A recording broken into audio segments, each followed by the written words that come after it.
우리 교회 건물을 구입할 때 이야기입니다. 하나님이 하시면 된다 하는 믿음으로 성전 건축을 위해서 기도를 시작했지요. 성전 건축은 하나님을 예배할 처소를 구하는 것이었습니다. 사람들은 성도들이 있어야 성전 건축을 하고 돈이 있어야 성전 건축을 하는 것 아니냐고 말하였지만, 저는 하나님이 하시면 된다 라고 믿었습니다. 가까이에 있어서 동역자라고 믿었던 사람들은 모두가 다 하나같이 저를 비웃었습니다. 그 무렵 저는 그들을 동역자라고 믿었고 이 일을 위해서 기도해달라고 부탁했지요. 그러면 그들은 모두가 하나같이 저를 조롱했습니다. 그때 제가 깨달은 것이 한 가지 있어요. 믿음에도 수준이 있다 하는 것입니다. 처음 건물을 계약하고 하나님께 몸부림쳤지 않습니까? 하나님께 돈 있잖아요. 하나님 돈 주세요. 제 눈에는 보이지 않지만 저는 하나님을 믿어요. 하나님 돈 있잖아요. 돈 주세요. 그러던 중에 어느 날 밤이었습니다. 제 안에 건물값을 깎아주시려는 하나님의 말씀이 들려오는 듯 했습니다. 그래서 제가 그랬죠. 이미 계약도 끝났고 계약금까지 지불된 것을 어떻게 깎아주신다는 말씀이세요? 그랬더니 내가 한다 그러시더라고요. 그리고 3일 후에 솔리시터 변호사에게서 전화가 왔습니다. 알아보니 이 건물은 준공검사가 안 떨어진 건물이므로 이제라도 목사님이 포기하면 계약금을 돌려받을 수 있습니다. 어떻게 하시겠어요? 하는 전화였습니다.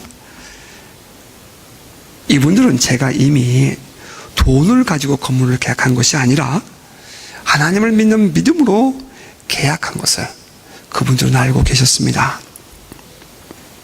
저에게 그분들이 물었습니다. 어떻게 하시겠느냐고. 돈을 가지고 있는 것이 아님을 아니 이제라도 계약을 취소하고 계약금이라도 챙기라는 그런 말인 듯 싶었습니다. 그 계약금이 10만 불이었잖아요.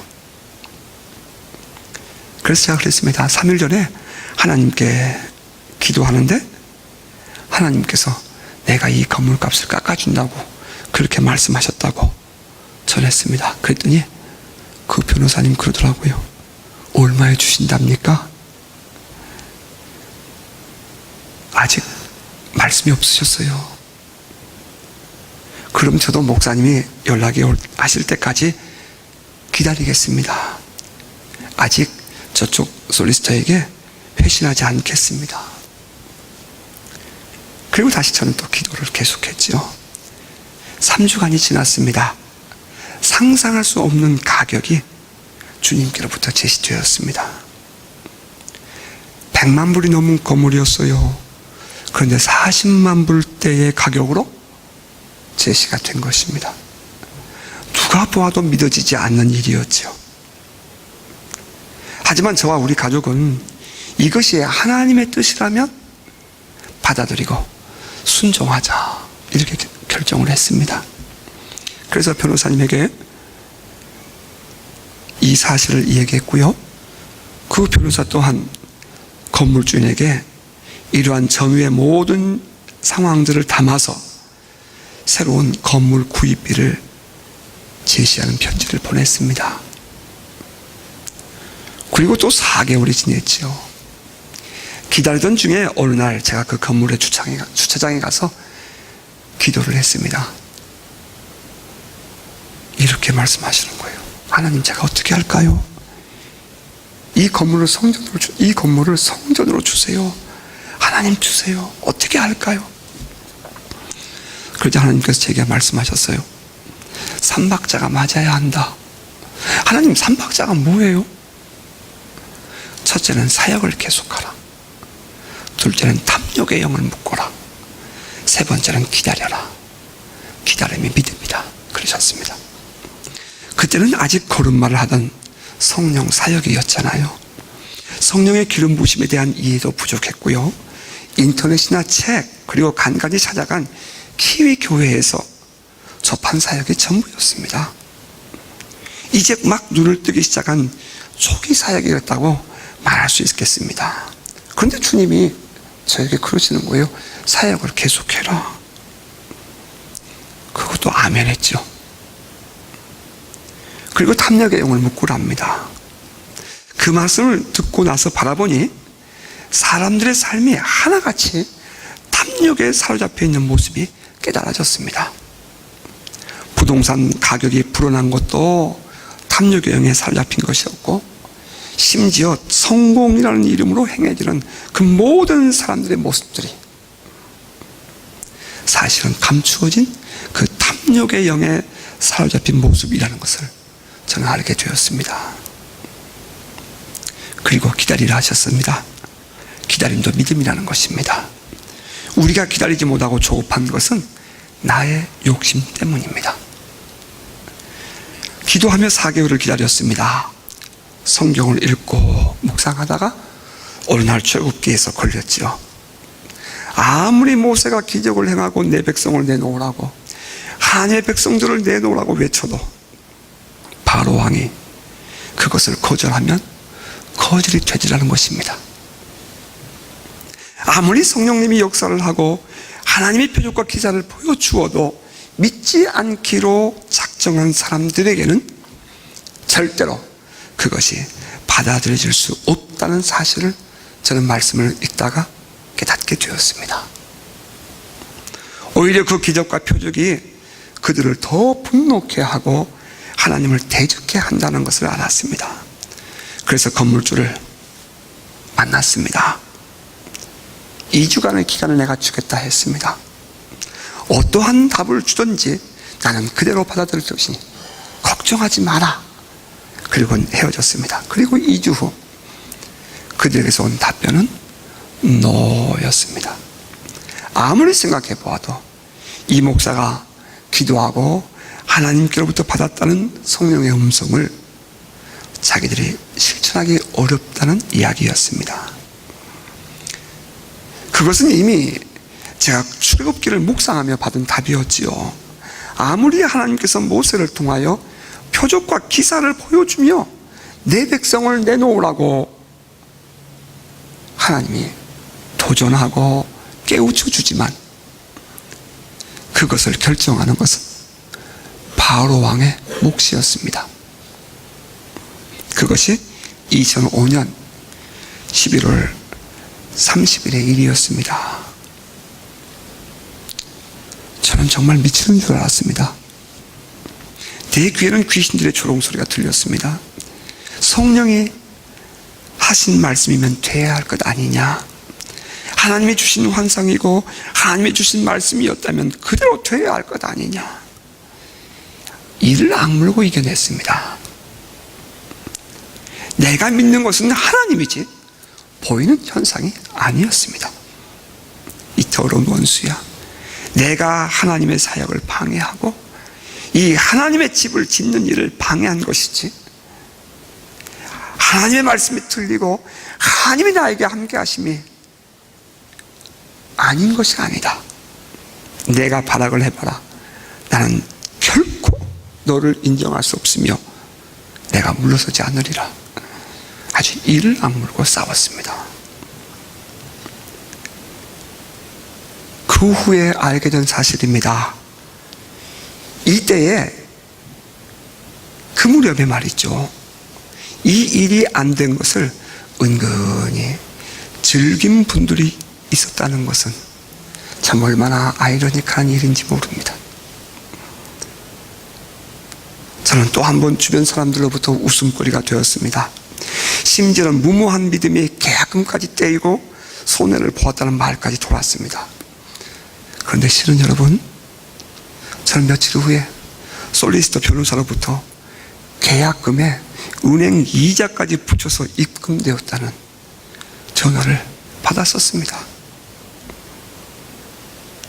저는 이 과정을 겪으면서 깜짝 놀랐습니다. 소위 기독교 신앙을 가진 사람이라고 해서 모두가 같은 마음, 같은 신앙을 가지고 있지 않더라는 것입니다.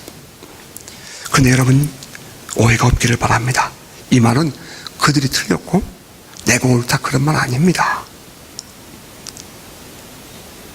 이후에 하나님 아버지께 깊이 물었습니다. 정말 깊이 물었습니다. 우리는 하나님이 살아계시고 교회가 하나님의 집인 것을 믿습니다. 만일 그들이 가지고 있는 저 신앙이 틀렸다면 하나님이 가만히 두시겠습니까? 저는 그런 식으로 흑백으로 얘기하는 것을 결코 인정할 수 없습니다. 하나님께서 가만히 두셨다면 저도 하나님을 인정하는 것이 옳다 생각합니다. 그들은 저의 믿음과 다른 것이지 틀린 것이 아니었습니다. 진짜 틀린 거 말씀해 드릴까요? 종교다원주의 혹은 혼합주의는 틀린 것입니다. It's wrong. It's false. It's not true. 무슨 종교를 갖든지 10만 믿으면 구원을 받는다고 가르치는 사람이 있습니다. 그분은 진짜 틀린 것입니다. 왜냐하면 죄값을 지불하는 예수 그리스도의 십자가가 없이는 구원이 없기 때문입니다. 그들은 말하기를 나도 이것을 믿는다. 하지만 다른 종교는 그들 나름대로 구원의 길이 있지 않느냐. 그러니 그들을 인정해야 한다. 결국에는 한 하나님을 향한 구도의 길이 다를 뿐이다. 우리는 우리의 방법으로, 그들은 그들의 방법으로 구원의 길을 가는 것이고 결국에는 우리가 모두 만나게 될 것이다. 여러분 속지 마십시오. 그것은 기독교 아닙니다. 그것은 세계 종교 평화주의를 주장하는 프리메이슨의 주장이고 종교다원주의의 주장입니다. 우리의 죄값이 지불되지 않는 한 하나님은 우리를 구원하실 수 없습니다. 하나님은 공의로우신 분이십니다. 그 공의를 이루기 위해서 아들을 내어주시면서까지 우리를 사랑하셨습니다. 하나님의 사랑은 반드시 하나님의 공의와 함께 말해져야 합니다. 또 한편 틀린 교훈이 있습니다. 성경의 권위를 넘나드는 가르침은 틀렸습니다. 성경이 가지고 있는 권위를 넘나들면서 스스로의 권위를, 자기들의 권위를 세우고 싶어하는 사람들이 있습니다. 저도 예언사역 인정하고 즐겨합니다. 하지만 예언사역을 하는 사람들이 성경의 권위를 넘나드는 모습을 보는 것은 참으로 안타깝기 짝이 없습니다. 이 부분이 분별되지 않으면 하나님의 영광을 가리게 됩니다. 하나님의 권위와 영광을 도적질하는 실수를 범하게 된다 이 말입니다. 하나님 나라가 풀어지고 하나님의 하나님 되심이 드러날 때에 따라오는 여러 가지 사역 중에 하나가 하나님의 초자연적인 사역입니다. 예수 그리스도의 이름으로 나타나는 표적과 기사, 성령의 기름 부심 안에서 나타나는 기적과 병 고침 등은 초자연적인 사역이지요. 성령께서 허락하시며 나타나는 여러 가지 은사들은 하나님 나라를 전하기 위해서 하나님의 백성들을 이끌어 하나님 되게 섬기게 함에 의의가 있습니다. 그런데 그런 사역을 통해서 교회를 어지럽힌다든지 교회와 주의 사역자들을 정죄하는 일을 한다면 그것은 성령이 원하시는 일을 아니지 않습니까?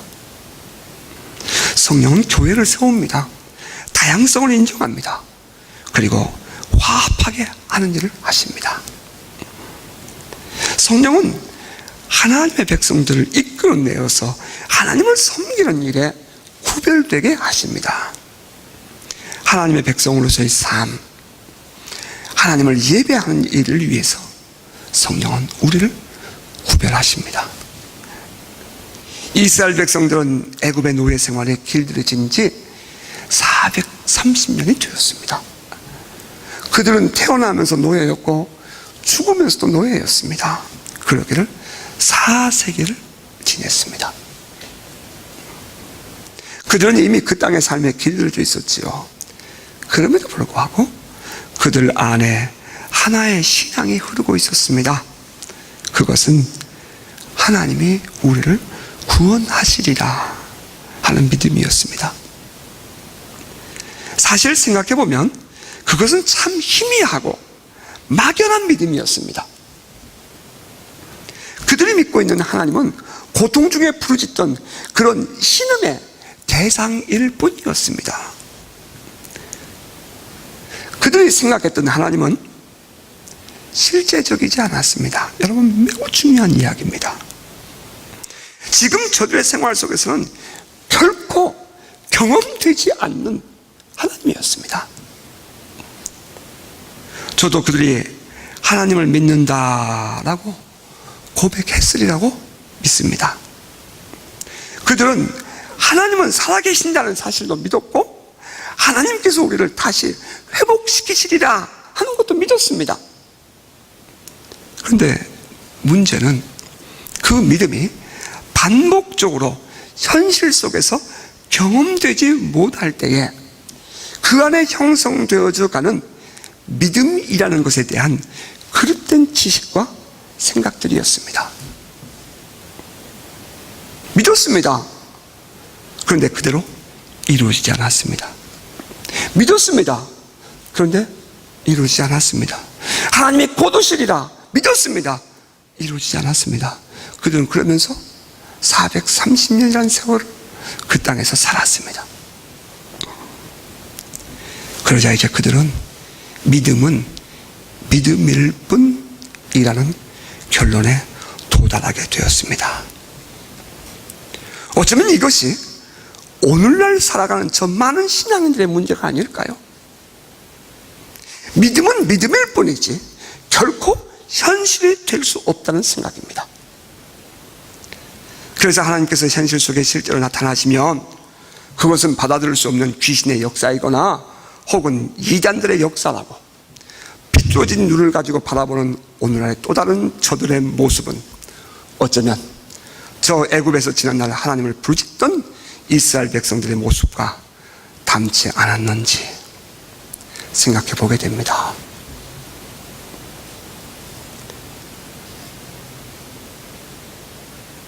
며칠 전 한 목사님이 전화를 해서 만났습니다.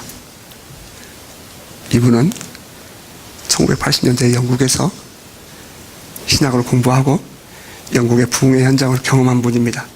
지금 한국에서 사역을 잘하고 계신 분이시죠. 지금 이곳에 계신 분이십니다. 그때 제게 이렇게 말씀하시더라고요. 기름 부으심이 임하면 귀신이 쫓겨납니다. 어느 누가 기름 부으심의 기도, 어노인팅 기도를 거부하는 그런 분위기를 만들었다면서요.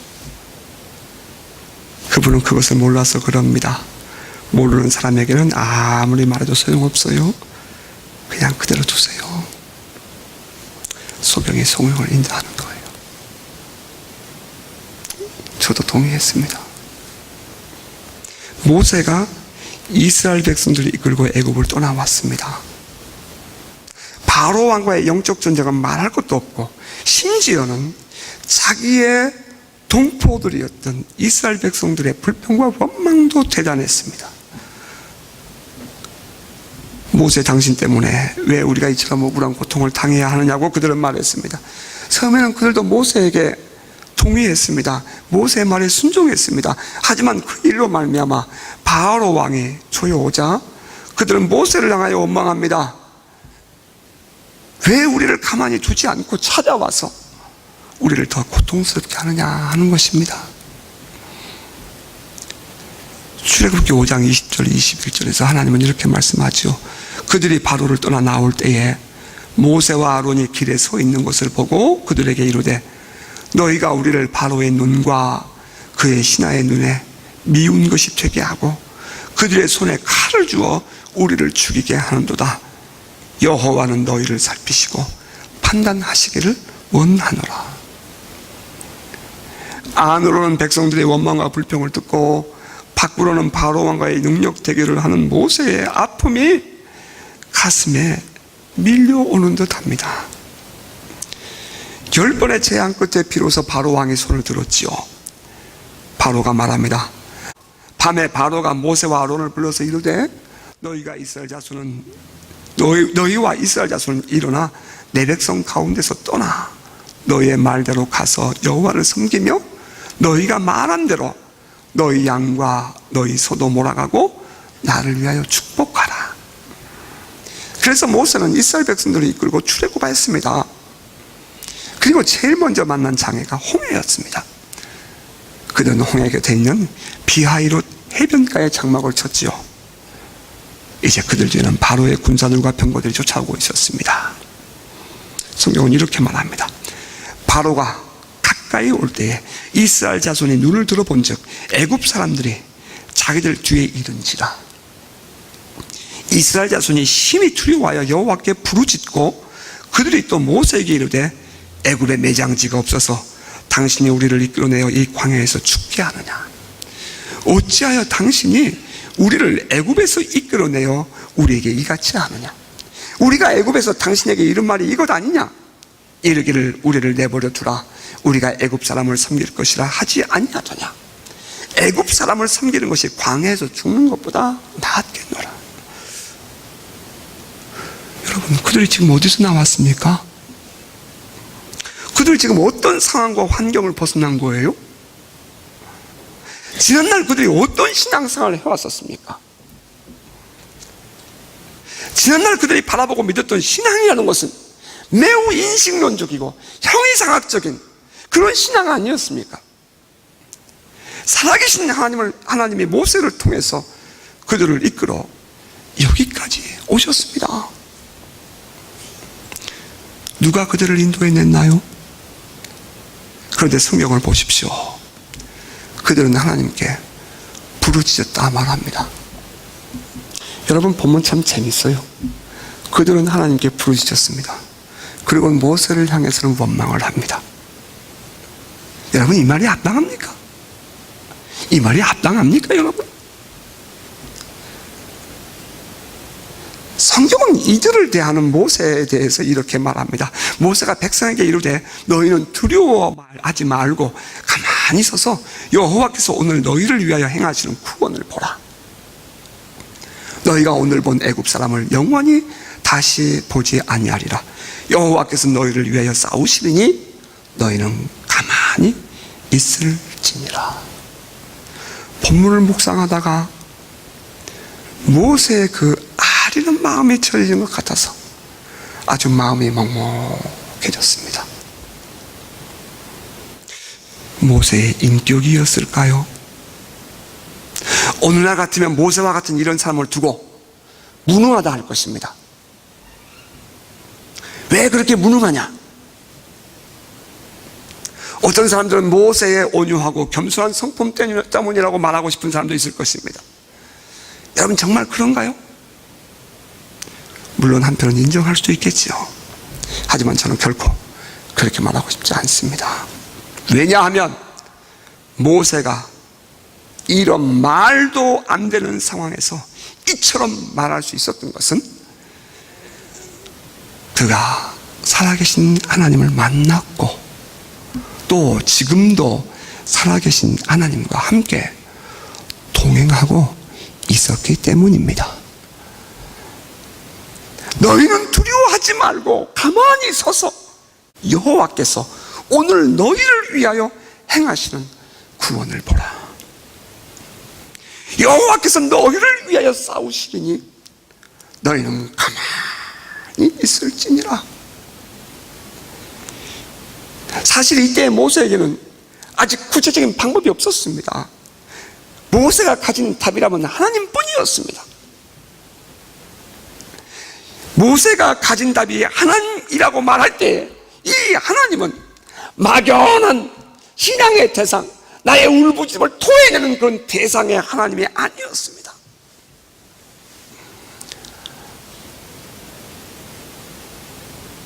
아마 모세에게 하나님이 답이었습니다 라고 하는 말에 대해서 많은 사람들이 고개를 끄덕이면서 나도 알아 라고 말할 것입니다. 정말요? 정말요? 이스라엘 사람들도 하나님께 부르짖었습니다. 하지만 모세가 아는 하나님은 이스라엘 백성들이 부르짖었던 그런 신앙의 대상으로서 지식뿐인 그런 하나님이 아니었습니다. 지식으로 따지면 신학을 공부하고 체계적으로 성경을 공부한 사람이 훨씬 많을 것입니다. 하지만 우리는 저 시골에서 낯 놓고 기억자도 모르는 우리의 신앙의 부모님들이 그 새벽이면 그 추운 겨울에도 새벽잠을 지켜가면서 자식들을 위하여 기도했던 그 부모님들의 신앙이 더 좋은 신앙이었다는 것을 우리는 기억합니다. 모세가 이토록 자신감을 갖게 해 주셨던 하나님은 실제로 지금 나와 함께 계신 하나님이었습니다. 경험되고 또 만나지고 느껴지는 지금 살아계신 그 하나님 말입니다. 그냥 무조건 믿는 일방적인 방향의 하나님이 아니라 함께 대화하고 마음을 나눌 수 있는 쌍방향의 교제가 이루어지는 그러한 하나님이었습니다. 모세는 하나님께 부르짖었습니다. 그러자 하나님께서 말씀하십니다. 이것이 오늘의 본문의 말씀입니다. 여호와께서 모세에게 이르시되 너는 어찌하여 내게 부르짖느냐? 이스라엘 자손에게 명령하여 앞으로 나아가게 하고 지팡이를 들고 손을 바다 위로 내밀어 그것이 갈라지게 하라. 이스라엘 자손이 바다 가운데서 마른 땅으로 행하리라. 여러분, 순서를 놓치지 말고 잘 보셔야 합니다.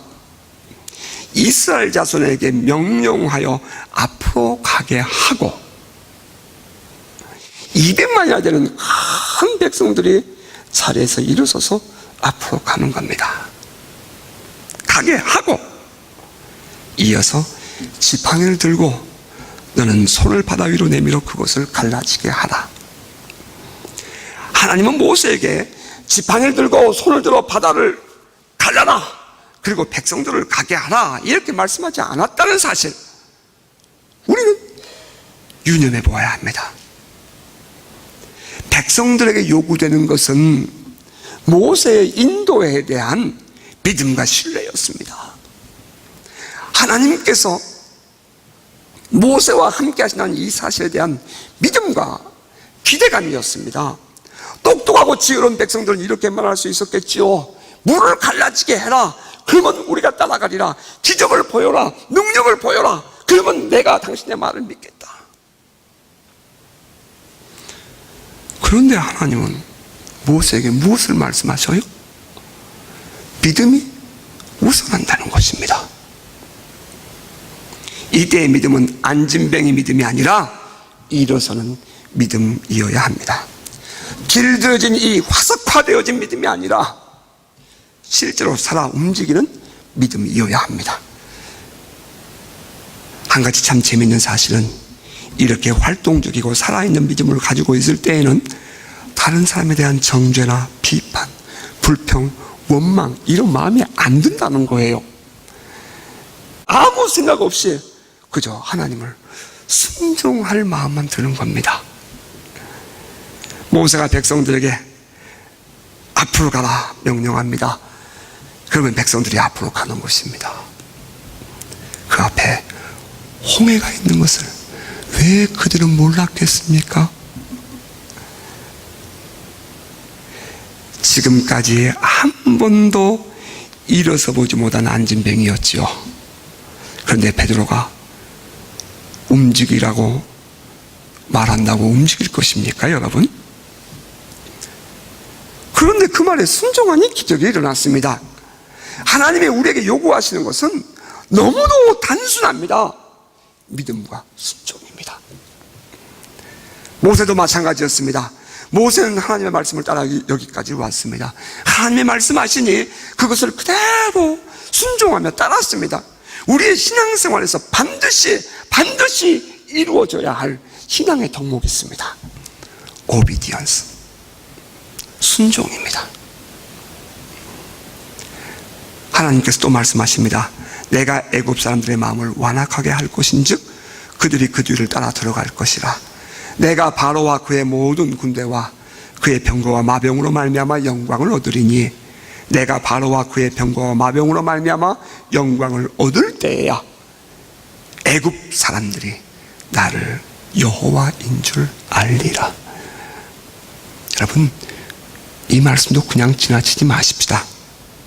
마음이 완악해지면 자기들이 죽을 길을 가는 줄 모르고 그 뒤를 따라가게 된다 하는 것입니다. 넓은 길은 가기 편하고 마음 많은 사람이 가지만 그 길은 필경 우리의 영혼을 병들게 하고 결국에는 있는 신앙도 다 까먹고 영적으로 거지가 되게 하고 말 것입니다. 예수께서 말씀하십니다. 좁은 문으로 들어가라. 멸망으로 인도하는 문은 크고 그 길이 넓어 그리로 들어가는 자가 많고 생명으로 인도하는 문은 좁고 길이 협착하여 찾는 자가 적음이라. 이 말씀이 다시 한 번 더 묵상되어지는 여러분 되시기를 바랍니다. 이스라엘 백성들이 홍해를 마른 땅같이 건너는 것을 보며 바로 왕과 애굽 군대는 그들을 쫓아가면 잡으리라 판단했습니다. 물론 그들이 그곳에 들어갈 때는 홍해가 열려 있었지요. 그들이 홍해로 들어갈 때는 여전히 기적이 일어나고 있었습니다. 기적을 따라가며 뒤에서 비판과 비난을 하는 것은 참 쉽습니다. 하지만 그 기적의 주인공이 되는 것은 어렵습니다. 종종 우리는 기적을 분석하고 판단하며 정죄하는 소리를 듣습니다. 그런데 외람되게도 처음 믿는 사람에게서는 그런 영적 거부감을 느끼지 못합니다. 이런 영적 거부감은 오히려 신앙생활을 오래 했다는 분들에게서 경험되는 것이 일반입니다. 하나님이 말씀하십니다. 내가 애굽 사람의 마음을 완악하게 할 것인즉 그들이 그 뒤를 따라 들어갈 것이라. 내가 바로와 그의 모든 군대와 그의 병거와 마병으로 말미암아 영광을 얻으리니 내가 바로와 그의 병거와 마병으로 말미암아 영광을 얻을 때야 애굽 사람들이 나를 여호와인 줄 알리라. 하나님이 말씀하십니다. 그들도 비로소 하나님을 하나님 되게 알게 되리라. 하나님은 이것을 하나님이 받으실 영광이라고 하셨습니다. 오늘날 교회의 존재 목적이 무엇입니까? 예수를 믿어 구원을 받게 하는 것입니다. 왜 사람들이 예수를 믿고 구원을 받아야 합니까? 그것은 궁극적으로 하나님을 하나님 되게 섬기게 함에 있습니다. 다시 말하면 하나님을 하나님 되게 예배케 함에 있다 하는 것입니다. 왜 하나님께서 우리에게 건강을 회복케 하십니까? 하나님을 하나님 되게 예배케 하기 위함입니다. 왜 하나님은 우리에게 기가 막힌 구렁통에서 건져주십니까? 예, 그것은 하나님을 하나님 되게 섬기게 하기 위함입니다. 왜 하나님은 우리를 이 땅에서 성공하는 삶을 살게 하기를 원하십니까? 예, 그것은 하나님을 하나님 되게 바르게 알고 하나님을 예배케 하시기 위함입니다. 어떠한 상황과 환경 속에서도 하나님을 인정하고 하나님을 하나님께 섬기는 예배자가 되게 하심, 이것이 우리를 향한 아버지 하나님의 마음입니다. 심지어는 이방인을 통해서까지 하나님의 하나님 되심이 인정되기를 원하신 하나님, 이 하나님께만 영광을 돌리는 참된 예배자의 감격을 누려보지 않으시겠습니까? 여러분을 초청합니다.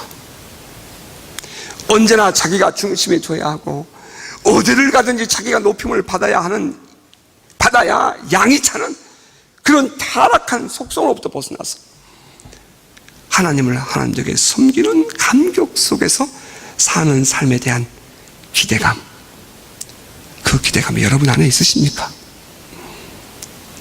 그렇다면 여러분 일어서십시오. 결단하십시오. 나는 나의 평생, 나의 남은 삶 속에서 하나님을 하나님에게 인정하며 섬기며 살리라. 나의 삶의 정황들이 어찌하든지 나는 살아계신 하나님을 예배하는 자로서의 기쁨을 결코 빼앗기지 아니하리라. 그 누가 뭐라 해도 나는 이 하나님을 하나님에게 섬기는 이 자리만큼은 양보할 수 없다. 결코 물러서지 않으리라. 나아가 나는 이 하나님을 하나님에게 섬기는 이 거룩한 신앙의 가치를 나는 증거하며 살리라. 결단하시기 바랍니다. 그리고 일어서시기 바랍니다. 그리고 하나님과 동행하며 살아가는 예배의 자리로 나오십시오. 주께서 여러분과 동행하시며 반드시 이 마지막 날에 하나님의 백성으로 서게 하실 것입니다. 여러분 믿으십니까? 오늘 본문은 이렇게 마쳐집니다. 이스라엘 진 앞에 가던 하나님의 사자가 그들의 뒤로 옮겨가며 구름 기둥도 앞에서 그 뒤로 옮겨 애굽 진과 이스라엘 진 사이에 이르러서니 저쪽에는 구름과 흑암이 있고 이쪽에는 밤이 밝음으로 밤새도록 저쪽이 이쪽으로 가까이 못하였더라. 이 말씀의 주인공 되는 여러분 되시기를 주의 이름으로 축복합니다. 아멘.